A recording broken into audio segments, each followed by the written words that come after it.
नमस्कार। हमारे चैनल वेदांत पर आपका स्वागत है। दोस्तों, स्वामी विवेकानंद की शिक्षा की अवधारणा पर अनेक ग्रंथ लिखे गए हैं। शिक्षा से जुड़े उनके अनेक उदाहरणों से पन्ने भरे पड़े हैं, लेकिन क्या उनमें से किसी पर धरातल पर काम किया गया है?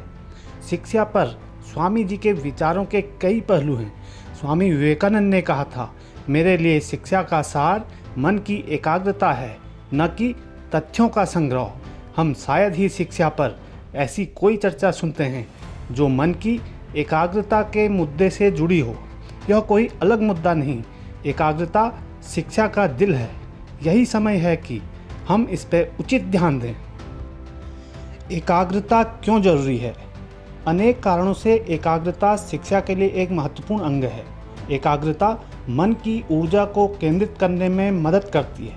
स्वामी जी कहते थे, कुछ भी पढ़ने या सीखने से पहले मन पर नियंत्रण करना आना चाहिए, और मन पर नियंत्रण करने के लिए हमें निरंतर अभ्यास की ज़रूरत है।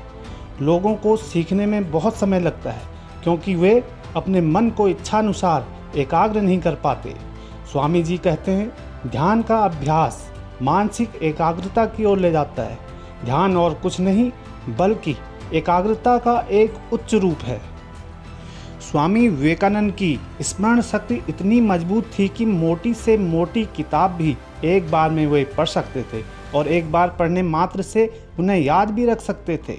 अधिकतर लोग ऐसे हैं जिन्हें पढ़ा हुआ ज़्यादा समय तक याद नहीं रह पाता। पढ़ा हुआ लंबे समय तक याद रहे, इसके लिए मन को एकाग्र करके पढ़ना चाहिए। इस संबंध में स्वामी जी का एक प्रसंग बहुत प्रचलित है। प्रसंग के अनुसार स्वामी विवेकानंद अपने गुरु भाई के साथ यात्रा पर गए हुए थे। स्वामी जी को पढ़ना अच्छा लगता था। उन्हें जहाँ अच्छी किताबें मिलती वे उसे ज़रूर पढ़ते थे। किसी भी नई जगह पर वे लाइब्रेरी ज़रूर खोजते थे। एक शहर में उन्हें एक पुस्तकालय में कई ऐसी किताबें दिखाई दी जिन्हें वे पढ़ना चाहते थे। किताबें पढ़ने के लिए स्वामी जी और उनके गुरु भाई कुछ दिन उसी शहर में ठहर गए। गुरु भाई उन्हें लाइब्रेरी से संस्कृत और अंग्रेजी की नई नई किताबें ला कर देते थे। स्वामी जी उन किताबों को पढ़कर एक ही दिन के बाद वापस कर देते थे। कई दिनों तक ऐसा ही चलता रहा। लाइब्रेरियन ये देखकर हैरान था। उसने स्वामी जी के गुरु भाई से पूछा कि क्या आप इतनी सारी नई नई किताबें केवल देखने के लिए ले जाते हैं? यदि इन्हें देखना ही है तो मैं यूं ही यहाँ पर दिखा देता हूँ। रोज़ इतना वजन उठाने की क्या ज़रूरत?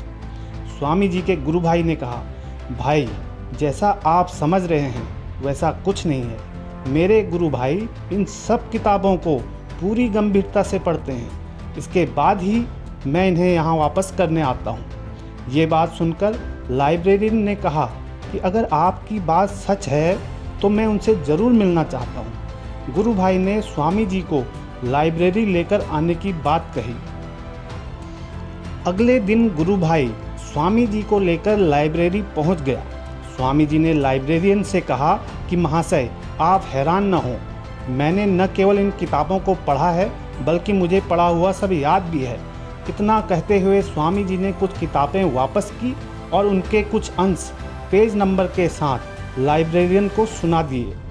लाइब्रेरियन ये सब सुनकर चकित रह गया। उसने स्वामी जी से इतनी अच्छी याददाश्त का रहस्य पूछा। स्वामी जी ने कहा कि अगर पूरी एकाग्रता के साथ कुछ पढ़ा जाए तो पढ़ा हुआ लंबे समय तक याद रहता है, लेकिन इसके लिए एक और बात ज़रूरी है कि हमारे मन की धारण करने की क्षमता अच्छी होनी चाहिए। एकाग्रता और धारण करने की शक्ति बढ़ाने के लिए रोज़ ध्यान करना चाहिए, पढ़ना चाहिए, अभ्यास करना चाहिए। स्वामी विवेकानंद ने अपनी विलक्षण मस्तिष्क का राज बताया है। उनके अनुसार कोई भी व्यक्ति इसका पालन करेगा तो वह अपने सीखने की क्षमता को बढ़ा सकता है। स्वामी जी के अनुसार ध्यान और ब्रह्मचर्य का पालन कर हम अपने मस्तिष्क की क्षमता को बढ़ा सकते हैं। ध्यान करने से हमारी एकाग्रता बढ़ती है। हमारा मस्तिष्क जितना एकाग्र रहेगा हम उतना ही जल्दी किसी भी चीज़ को याद कर सकते हैं। एकाग्र मस्तिष्क के लिए यह भी ज़रूरी है कि हम अपने इंद्रियों पर नियंत्रण रखें। ध्यान की महत्ता का उल्लेख करते हुए स्वामी विवेकानंद ने एक बार कहा था कि अगर उन्हें बचपन में ही किसी ने ध्यान के बारे में बताया होता तो वे सैकड़ों किताबों को पढ़ने के बजाय सिर्फ ध्यान करते। विवेकानंद जी ने ब्रह्मचर्य को भी याददाश्त मजबूत करने में सहायक माना है। उनके अनुसार अगर कोई सख्ती से ब्रह्मचर्य का पालन करता है तो वे किसी चीज़ को एक बार पढ़कर या सुनकर याद रख सकता है, लेकिन यह ध्यान रखना जरूरी है कि स्वामी विवेकानंद के ब्रह्मचर्य का अर्थ सिर्फ अपने आप को शारीरिक रूप से काम से दूर रखना नहीं है। अगर आपका मस्तिष्क काम में लिप्त है और आप खुद पर ज़बरदस्ती ब्रह्मचर्य थोप रहे हैं तो इसके फायदे से अधिक नुकसान होने की संभावना है। अगर आप ब्रह्मचर्य का पालन करना चाहते हैं तो ज़रूरी है कि आप पहले ध्यान का अभ्यास कर अपनी इंद्रियों को नियंत्रण में कर लें। दोस्तों, आज के लिए इतना ही।